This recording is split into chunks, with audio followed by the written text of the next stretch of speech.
Hi welcome to first news. Harihara Veeramallu కోసం పాట పాడనున్న Pawan Kalyan. Power star Pawan Kalyan మరోసారి తన గాత్రంతో అభిమానులను అలరించేందుకు సిద్ధమవుతున్నారని సమాచారం. చాలా రోజుల తర్వాత పవన్ హరిహర వీరమల్లు సినిమా షూటింగ్ లో పాల్గొంటున్నారు. అయితే ఈ సినిమాలో ఒక ఇంట్రెస్టింగ్ సందర్భంలో ఆయనతో పాటు పాట పాడించేందుకు కీరవాణి డిసైడ్ అయినట్లు సినీ వర్గాలు పేర్కొన్నాయి. దర్శకుడు జ్యోతి కృష్ణ కూడా దీనికి ఓకే చెప్పినట్లుట. దీనిపై మేకర్స్ క్లారిటీ ఇవ్వాల్సి ఉంది. నేపాల్లో భారీ వర్షాలు, 39 మంది మృతి.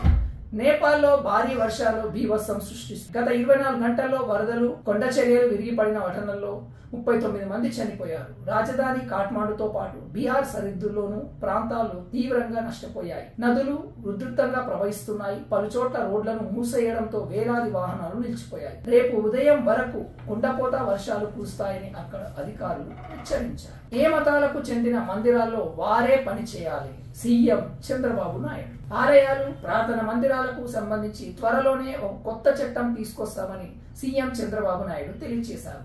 ప్రార్థన మందిరాలు, చర్చిలు, మసీదుల్లో ఆయా మతాలకు సంబంధించిన వారే పనిచేయాలి. అన్య మతస్థులు ఉండటానికి వీల్లేదు. అందరూ వాళ్ళ సాంప్రదాయాలను గౌరవించాలి. వాటి ప్రకారమే అక్కడకు వెళ్లిన వారు నడుచుకోవాలి. ఇందులో మరో ఆలోచన లేదు అని సీఎం చంద్రబాబు స్పష్టం చేశారు.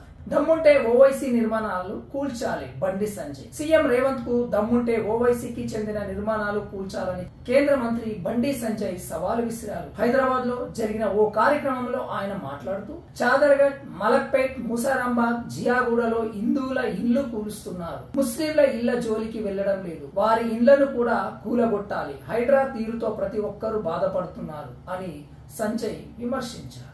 గుండె ఆరోగ్యం కోసం ఇవి తినండి. వైద్యులు. గుండె ఆరోగ్యంగా ఉండేందుకు ప్రతి ఒక్కరూ రోజువారీ ఆహారంలో డ్రై ఫ్రూట్స్ తీసుకోవడం మంచిదని వైద్యులు చెప్తున్నారు. చియా, ఫ్లాక్స్, గుమ్మడి, పొద్దుతిరుగుడు గింజలు తినాలి. ఖర్జూరంలో ఉండే పీచు, పొటాషియం రక్తపోటును నియంత్రించి గుండె పనితీరును మెరుగుపరుస్తుంది. యాంటీ ఆక్సిడెంట్లు పుష్కలంగా ఉండే డ్రై బ్లూబెర్రీస్, రాసాబెర్రీలు తినండి. ఇవన్నీ రోజు ఓ పిడికెడు తింటే చాలా మంచిదని వైద్యులు సూచిస్తున్నారు. దేవరా చూసిన విదేశీయుల రియాక్షన్ ఇదే. అమెరికాలోని లాస్ ఏంజల్స్ లో జరిగిన బియాండ్ ఫెస్ట్ ఈవెంట్ లో దేవరా స్పెషల్ స్క్రీనింగ్ ఏర్పాటు చేశారు. దీనికి యంగ్ టైగర్ ఎన్టీఆర్ కూడా హాజరై అక్కడి అభిమానులతో కలిసి మూవీ చూశారు. సినిమాను చూస్తున్నంత సేపు వారు ఇచ్చిన రియాక్షన్ వీడియోను దేవరా టీం షేర్ చేసింది. యాక్షన్ సీన్స్, సాంగ్స్ వారంతా ఫిదా అయ్యారు. వీడియోలో తాను జపాన్ కు వస్తానని ఓ అభిమానికి ఎన్టీఆర్ హామీ ఇచ్చారు. టాటా ఐఫోన్ల తయారీ ప్లాంట్ లో అగ్ని ప్రమాదం. తమిళనాడులోని కృష్ణగిరిలో ఉన్న టాటా ఐఫోన్ల తయారీ ప్లాంట్ లో శనివారం భారీ అగ్ని ప్రమాదం జరిగింది. కంపెనీలోని mobile phone accessories, painting unit లో మంటలు చెలరేగాయి. ఘటన జరిగిన సమయంలో సుమారు 1500 మంది కార్మికులు షిఫ్ట్ లో పనిచేస్తున్నారు. 7 ఫైర్ ఇంజిన్లు మంటల్ని ఆపే ప్రయత్నం చేశాయి. కార్మికులను సురక్షితంగా బయటకు తరలించారు. ఘటనపై విచారణ జరుపుతున్నట్లు సంస్థ తెలియజేసింది. సొంత క్లాతింగ్ బ్రాండ్ స్టార్ట్ చేయనున్న Ranbir. Bollywood star hero Ranbir Kapoor birthday సందర్భంగా పారిశ్రామికవేత్తగా మారనున్నారు. ఆయన సొంతంగా క్లాతింగ్ బ్రాండ్ ను ARKS పేరుతో ప్రారంభించేందుకు సిద్ధమయ్యారు.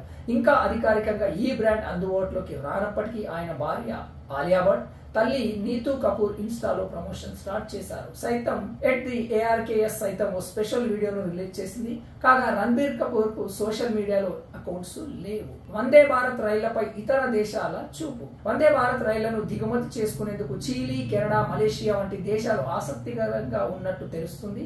ఈ తరహా రైళ్లు ఇతర దేశాల నుంచి కొనుగోలుకు 160 కోట్ల నుంచి 180 కోట్లు అవుతుందని, అదే భారత్ వీటిని 120 నుంచి 130 కోట్లకే తయారు చేస్తుండడం ఈ దేశాల ఆసక్తికి ప్రధాన కారణం అని తెలుస్తుంది. జపాన్ బుల్లెట్ 100 km/h చేరుకోవడానికి 54 సెకండ్లు పడుతుంది. వందే భారత్ 52 సెకండ్లలో చేరుకుంటుంది. నాన్న ప్రేమ. బిడ్డ ఫస్ట్ వచ్చాడని తండ్రి ఏం చేశాడో చూస్తే ఆశ్చర్యపోవాల్సిందే. ఆ తండ్రి పాత ఇనుప సామాన్లు కొనే దుకాణంలో పనిచేస్తున్నాడు. ఎప్పుడూ సరిగ్గా మంచి బట్టలేసుకొని ఎరగడు. అలాంటి మనిషి తన బిడ్డ బోర్డు పరీక్షలో టాప్ వచ్చాడని అతడికి 1,80,000 విలువైన ఐఫోన్ కొని గిఫ్ట్ గా ఇచ్చేశాడు. బిడ్డ సంతోషం కంటే ఏది ఎక్కువ కాదని చెప్తున్న ఆ తండ్రి ప్రేమను చూసి నెటిజన్లు ఎమోషనల్ అవుతున్నారు. ఇనుప సామాన్ల దుకాణంలో కూలీ అయినా, అంబానీ అయినా కష్టపడేది, కూడబెట్టేది తమ బిడ్డల కోసమేగా. హైడ్రా బాధితులకు అండగా ఉంటాం ఎమ్మెల్యే సబిత. తెలంగాణ భవన్లో మాజీ మంత్రులు హరీష్ రావు, సబితా ఇంద్రారెడ్డి హైడ్రా మూసి బాధితులతో సమావేశం నిర్వహించారు. అర్ధరాత్రి ఫోన్ చేసిన పార్టీ తరపున మాజీ మంత్రి కేటీఆర్, హరీష్ రావు అండగా ఉంటారని తెలియజేశారు. ఖచ్చితంగా లీగల్ గా ఫైట్ చేస్తామని బాధితులకు భరోసా ఇచ్చారు. బుల్డోజర్ వచ్చేందంటే బుల్డోజర్ కన్నా ముందే తాము నిలబడతామని బాధితులకు సబితా ఇంద్రారెడ్డి భరోసా ఇచ్చారు. హైడ్రా బూచి కాదు భరోసా రంగనాథ్. హైడ్రాపై కొంతమందికి మాత్రమే వ్యతిరేకత ఉందని హైడ్రా కమిషనర్ రంగనాథ్ తెలియజేశారు. హైడ్రా అంటే బూచి కాదని భరోసా ఇచ్చే సంస్థ అని తెలియజేశారు. మేం కూల్చిన ఏ భవనానికి అనుమతులు లేవు. పలుకుబడి ఉన్న కొందరు కబ్జా చేసి తప్పుడు సర్వే నంబర్తో అక్రమ నిర్మాణాలు చేపట్టారు. హైడ్రా చర్యలు తీసుకోకపోతే నగర ప్రజలే ఇబ్బంది పాలవుతారు. హైడ్రా కారణంగా ఎవరు ఆత్మహత్యలు చేసుకోలేదని రంగనాథ్ వివరణ ఇచ్చారు.